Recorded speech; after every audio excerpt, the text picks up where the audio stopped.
Então, vamos dar início à nossa apresentação sobre o traumatismo crânioencefálico. É o que nós vamos ver no vídeo. Primeiramente, as definições do TCE, epidemiologia, etiologia e quais são as causas do TCE, os estágios da lesão, os mecanismos da lesão, ou seja, a biomecânica do trauma, a fisiopatologia, o quadro clínico e quais são as classificações do TCE, que é o TCE leve, TCE moderado e TCE grave. O TCE pode ser definido como qualquer agressão de ordem traumática, ocasionando uma lesão anatômica, ou seja, do tecido encefálico, ou o comprometimento funcional do couro cabeludo, do crânio, das meninges, encéfalo ou seus vasos. Uma outra definição que podemos dar ao TCE é que trata-se de um insulto para o cérebro, gerado por uma força física externa que pode produzir um estado diminuído ou alterado de consciência, a qual pode resultar deficiência da capacidade cognitiva do funcionamento físico, distúrbios comportamentais e emocionais.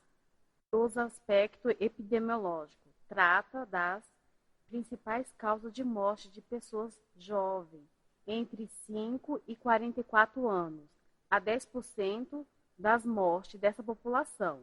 Nos Estados Unidos, anualmente, uma epidemiologia de uns 7 milhões de casos de TCE. Existe um predomínio no sexo masculino de uma proporção de 4 para 1, ou seja, a cada 5 casos de TCE, 4 são homens. Existe uma taxa de mortabilidade que varia de 5 a 50% dos casos. Só no Brasil, registrado a cada ano 500 mil novos casos de TCE. Ou seja, trata-se de um problema de saúde pública que traz alto custo à saúde. Quais são as principais causas do traumatismo crânioencefálico? 50% é decorrente de acidente de veículos. Então, a causa mais comum é, em especial, a população adolescente e adultos jovens, seguido de queda, que é mais comum em criança e idosos, para a população geriátrica. Em idosos, é muito comum lesão da fossa posterior, porque, normalmente, eles caem e batem a região occipital posterior. A violência é responsável por 20% dos casos de TCE, que entram os ferimentos por arma de fogo, arma branca e também menos comum, mas que também pode ocorrer, são esportes mais violentos, que pode levar a um traumatismo crânioencefálico. Sobre os estágios da lesão, nós podemos dividir a lesão primária e secundária. A primária é resultante de uma ação mecânica que vai agir diretamente nos neurônios, nos vasos e nas células da glia. Pode ser causada por um impacto de um objeto ou por aceleração ou deceleração rápida da cabeça. Então, vai gerar movimento brusco do tecido encefálico dentro da caixa craniana, e que isso vai levar a contusões, laceração da pele, fratura, por exemplo. Então, essas são as lesões primárias, enquanto que as lesões secundárias são aquelas que não acontecem no momento do trauma em si. Ela se inicia neste momento, mas a clínica só vai ser visível dentro de algumas horas ou semanas. Então, isso é resultante de um processo inflamatório, neuroquímico e metabólico, por exemplo, hipertensão intracraniana, que normalmente, lá durante a lesão, vai gerar um edema ou uma ação da toxina do cérebro. Isso vai gerar uma hipertensão intracraniana, isquemia, edema e infecção, ou seja, a lesão primária que ocorre no momento da lesão. A ação mecânica vai levar a fraturas, contusões, enquanto que as lesões secundárias acontecem depois. Ela se desenvolve no momento, mas a clínica só vai ser visível depois da lesão. Sobre o mecanismo da lesão, ou seja, a biomecânica do trauma. Nós podemos dividir em estático e dinâmico. Já o estático é aquele tipo de lesão que vai depender da circunstância, que vai levar, por exemplo, a uma fratura. Dois exemplos muito simples para mostrar. São os atropelamentos que o indivíduo está parado, mas existe uma ação que ocorre sobre ele, ou seja, a roda vai passar por cima do indivíduo e vai levar uma fratura. Então, a gente chama de mecanismo estático. Agora tem outro exemplo, no parto, a fórceps, em que a criança está lá em repouso estática, mas que existe esse trauma externo, que na verdade seria a fórceps, fazendo essa força para tirar a criança do útero da mãe, que pode levar também um traumatismo, ou seja, a força é externa e depende de uma circunstância que vai levar a esse trauma. Já no mecanismo dinâmico, ele pode ser dividido em impacto e pulsão. O impacto é aquele que ocorre pela ação de uma força de contato, que vai levar a uma deformação da calota craniana, resultando em fraturas ou onda de choque, que acarretam deformação do encéfalo. E nós podemos dar um exemplo, que é o mais comum, que é o tipo de lesão, golpe contra golpe.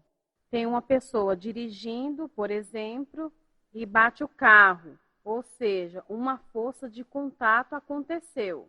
E daí vai fazer um mecanismo de chicote. Primeiro, uma flexão da cervical. Nessa reflexão, vai gerar uma lesão posterior. Por quê? Devido a essa força de aceleração de sua porção posterior no encéfalo, só que depois, devido a esse mecanismo de chicote, a pessoa imediatamente faz uma extensão cervical. Então, ela já tinha uma lesão, mas devido ao contragolpe, ou seja, existe uma força de contato, bateu o carro e isso vai levar a uma deformação da calota craniana. Essas ondas de choque vão acarretar uma deformação do encéfalo.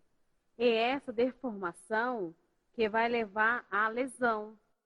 Já o mecanismo da lesão dinâmico impulsiva está muito relacionado com as forças inerciais, ou seja, das forças da inércia, aceleração e deceleração. Essa já está relacionada com a movimentação da cabeça pelo trauma, ou seja, a força que vão acontecer em intracraniana ou intracerebrais, de aceleração ou deceleração. Um outro exemplo também são os mecanismos rotacionais, que acontece, por exemplo, em esporte de luta, em que a pessoa leva um soco, isso vai levar o mecanismo rotacional. Essa força gera uma aceleração que vai ser bem centrada na região cervical baixa, que também vai levar uma deformação encefálica. Nesse mecanismo rotacional de lesão, é muito comum ter lesão no tronco encefálico, devido a esse mecanismo de aceleração no sentido rotacional. Sobre a fisiopatologia, nós podemos dividir as lesões em primária, imediata e lesões secundárias, que é o que nós chamamos de complicação. Com a lesão primária, nós podemos citar a lesão do couro cabeludo, as fraturas, contusões, lesões das meninges, que depois vão levar um acúmulo de sangue em alguma região, que nós vamos ver, que nós chamamos de complicação. Logo a seguir, a lesão axonal difusa, e também pode haver lesões dos pares cranianos, ou seja, dos nervos encefálicos, enquanto que nas lesões secundárias já estão incluídas as complicações, como hemorragia subaracnoides, hemorragia das meninges, hematoma extradural ou epidural, hemorragia subdural, intraparenquimatoso ou intracerebral, o edema cerebral, higroma, swelling e as fístulas licóricas, ou seja, são as complicações das lesões primárias.